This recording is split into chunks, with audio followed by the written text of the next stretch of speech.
Lieutenant Ouattara Faisal, commandant de troupes, personnel de la présidence en place pour la cérémonie des couleurs.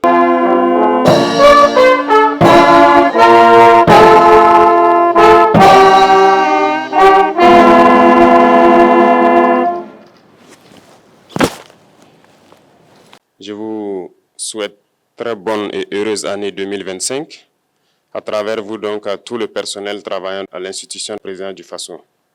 Je souhaite que 2025 soit une année pleine de santé pour vous, votre famille et vos proches, pour que vous puissiez donner le maximum de vous-même dans le travail pour le bonheur de notre peuple.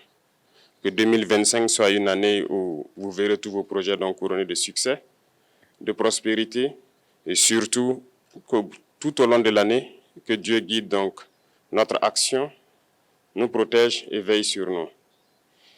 Je souhaite aussi rappeler à tout un chacun que la lutte contre l'impérialisme doit être donc intégrée dans nos gènes maintenant. Ça doit être une lutte qui se mène de façon implacable et tous les jours. Parce que beaucoup de gens n'ont pas compris ce que c'est que cette lutte jusque-là. Nos vaillantes forces combattantes sont sur le terrain. Ils mènent le combat contre les valets manipulés, ces criminels qui écument nos campagnes tous les jours et tiennent bon pour amener la paix dans notre cher Faso.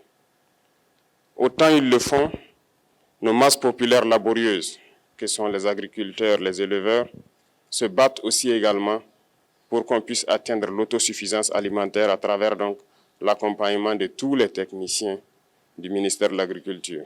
C'est très important.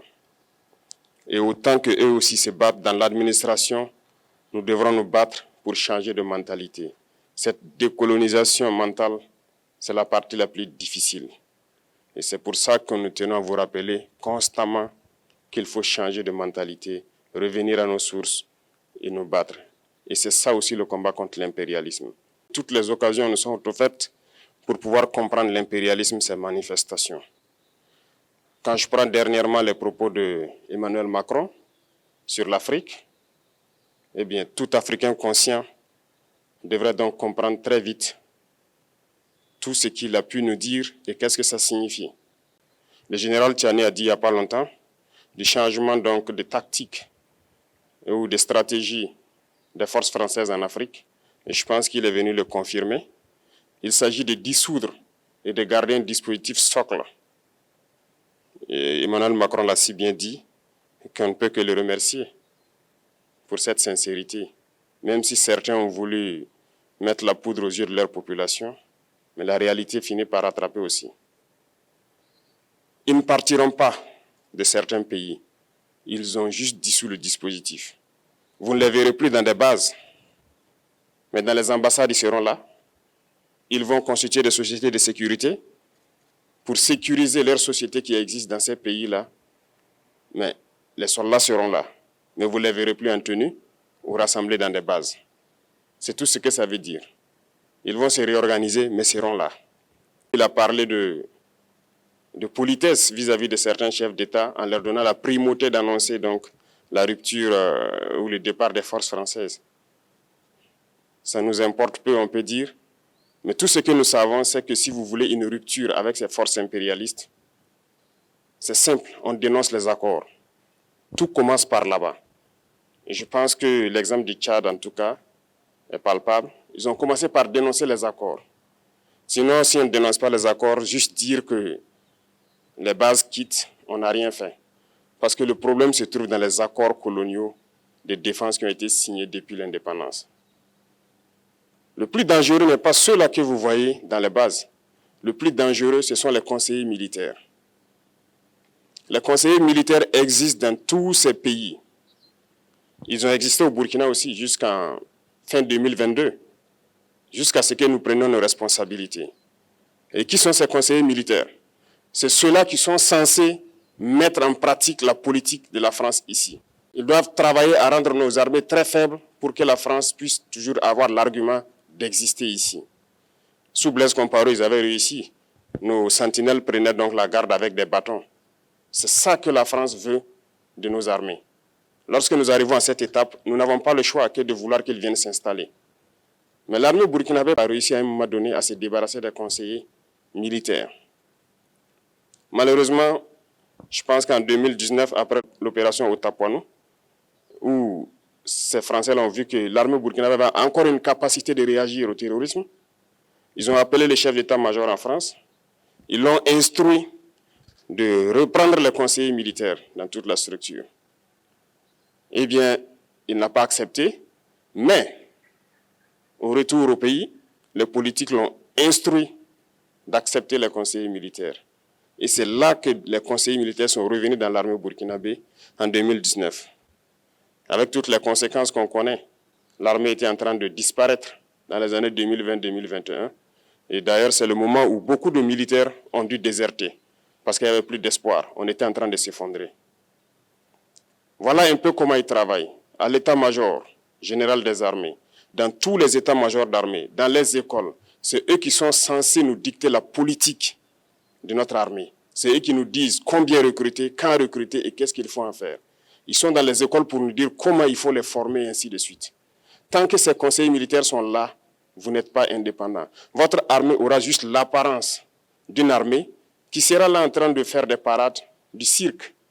Mais lorsque viendra la guerre, vous vous rendrez compte que la parade, c'est une chose, mais la guerre, c'est une autre chose. Il faut rompre les accords. C'est la seule façon d'avoir une armée indépendante et se construire, être fort. Mais beaucoup de gens ne le comprennent pas peut-être. Et même avec ces accords, la France choisit dans nos États des élèves officiers pour aller les former.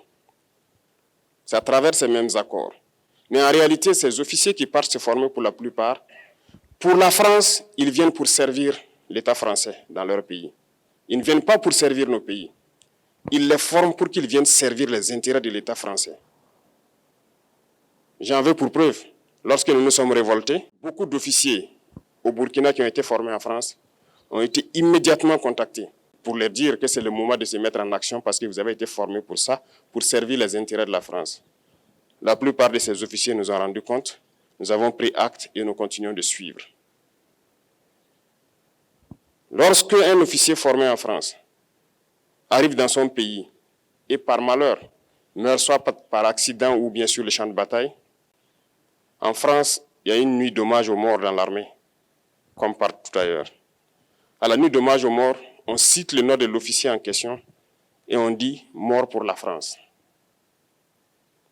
Il ne le forme pas pour servir son pays, il le forme pour servir leur État. Et dans beaucoup d'États africains, il y en a plein de ces officiers. Combien sont patriotes, Dieu le sait.